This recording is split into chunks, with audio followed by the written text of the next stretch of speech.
America की जाती हुई सरकार ने रूस के साथ में अदानी के ऊपर एक ऐसा हमला किया है जिसके बारे में डिटेल्स आप जानेंगे। भारत के अंदर जिसके ऊपर कोई एफआईआर बन नहीं सकती, वो एफआईआर अमेरिका में लॉन्च हुई है, जिसको बताया जा रहा है कि पूरा काम भारत में हुआ है। एक भी सबूत इन्होंने पेश नहीं किया, एक भी गवाह इन्होंने पेश नहीं किया, मगर ये इतने दादा हैं कि ये जो चाहे क्या वो कर पाएंगे। सबसे पहले हम ये जानते हैं कि ये जो टाइमिंग्स हैं, 2 बार अदानी, एक बार आईपीओ लेके आया और एक बार बॉन्ड लेके आया, और ठीक इसके पहले उसके खिलाफ ऐसी बड़ी साजिश क्यों की गई। भारत के अंदर जब अदानी का आईपीओ अनाउंस होने वाला था, उसके ठीक एक दिन पहले हिंडनबर्ग एक रिपोर्ट प्रकाशित करता है, जिसके बाद सारा का सारा खेल बिगड़ जाता है। काफी लंबी और व्यापक प्रक्रियाएं चलती हैं और वो प्रक्रियाओं के अंदर पता पड़ता है कि अदानी ने कोई भी गड़बड़ी नहीं की थी। और अब आ जाते हैं आज के समय, जब अदानी ने 300 मिलियन बॉन्ड्स यूएस से लेने का फैसला किया था।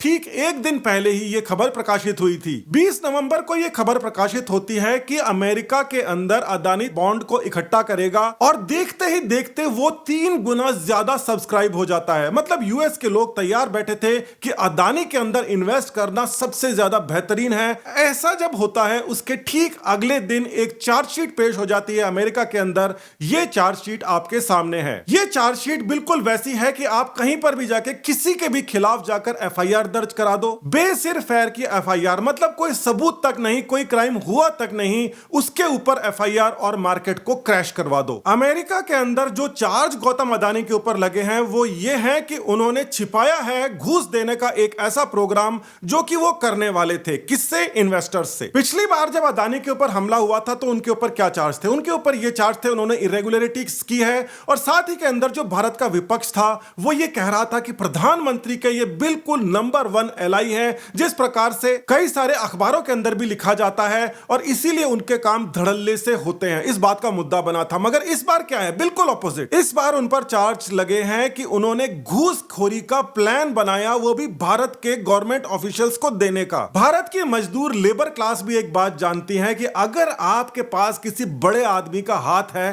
तो आप घूस क्यों दोगे? अगर प्रधानमंत्री का हाथ अदानी के साथ में है तो उसको किसी को घूस देने की जरूरत क्या है? मगर देखिए, कानून तो अंधा होता है, और अमेरिका का कानून तो अंधा, बहरा, लूला, लंगड़ा सब है। बस उसको एक चीज आती है, दादागिरी करनी। ये एफआईआर भारत में दर्ज नहीं हो सकती थी, इसीलिए अमेरिका के अंदर दर्ज की गई और अदानी को नुकसान पहुंचाने की कोशिश की गई। वॉशिंगटन पोस्ट अखबार, जो कि अमेजन के जेफ बेजोस का है, उसके ऊपर कोई भी खबर पढ़ने के लिए आपको सब्सक्राइब करना पड़ता है। मगर यहां पर देखिए, इस खबर को जानबूझकर ऐसे दिखाया जा रहा है कि उसको हर कोई पढ़ सके, और इसके अंदर जो कुछ भी लिखा हुआ है उसमें कई सारी बातें सीधे तौर पर छिपाई जा रही हैं। मतलब आज के समय यूएस के अंदर चलो जो कुछ भी हुआ है, मगर मीडिया के अंदर जो कुछ भी हो रहा है उसको यूएस करवा रहा है, और उसको वो लोग करवा रहे हैं जो कि अदानी के सीधे तौर पर कंपटीटर हैं। अदानी को डाउन करें ताकि वो अमेरिका में घुस नहीं पाए, और वहां की जो कंपनियां यहां से जो मुनाफा लेकर अमेरिका जाती हैं, अदानी अगर वहां पर घुसने की तैयारी करता है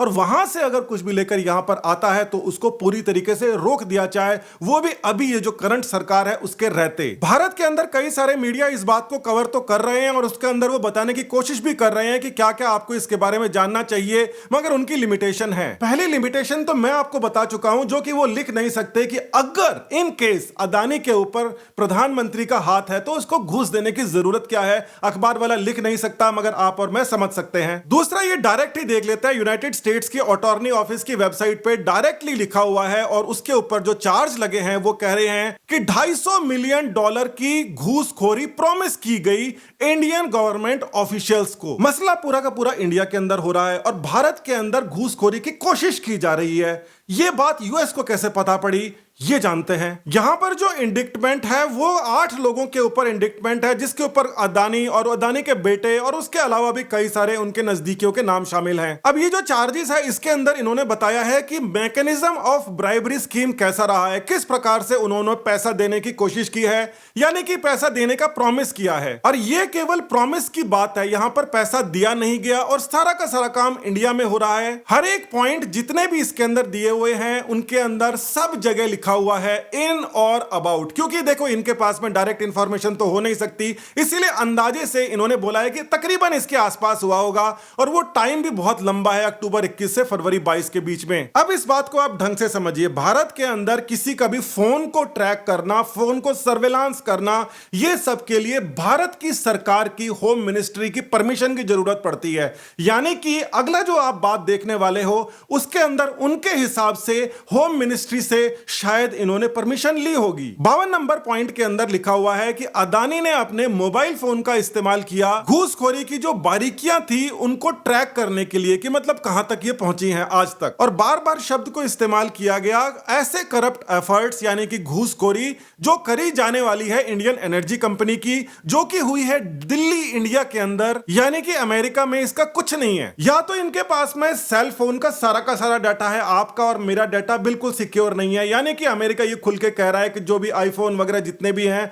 उसको वो ठीक से ट्रैक कर सकता है, किसी के अंदर से भी डिटेल निकाल सकता है। मगर यहां पर एक और बात आती है, हर जगह लिखा हुआ है ऑन और अबाउट नवंबर 22, ऑन और अबाउट दिसंबर 7, ऑन और अबाउट दिसंबर 8। ये चीजें कुछ जमती नहीं है। या तो आपके पास में मोबाइल का डेटा है तो आपको एग्जैक्ट टाइम पता है, तो ऑन और अबाउट का तो मसला ही खत्म हो गया, सीधा बोलो एग्जैक्टली इतने बजकर इतने मिनट इतने सेकंड पर ये वाला मसला हुआ है। और या फिर आपके पास में कोई सबूत तो है नहीं, आपको ये काम है कि जनवरी के अंदर आपकी सरकार यहां से निकल रही है, उसके पहले यूरोप का पूरा मसला बिगाड़ दो, रशिया के खिलाफ जो कुछ भी करना है, यूक्रेन को जो भी वो मिसाइल वगैरह देनी है वो करके वहां की स्थिति बिगाड़ दो, और भारत के अंदर अदानी की स्थिति इतनी ज्यादा बिगाड़ दो जो कि बिगाड़ी जा सकती है। और फिर बाद में ये क्या बोलेंगे, बाद में ये बोलेंगे कि भाई आपके ऊपर चार्ज ही तो लगाए हैं, फैसला करना है कोर्ट को, और कोर्ट के अंदर जाकर सारा का सारा फैसला हो जाएगा। मसला यहां पर यह है कि आप इस प्रकार के चार्जेस लगा के, जैसे राजस्थान के अंदर पिछली सरकार में बहुत ज्यादा ऐसा हुआ था,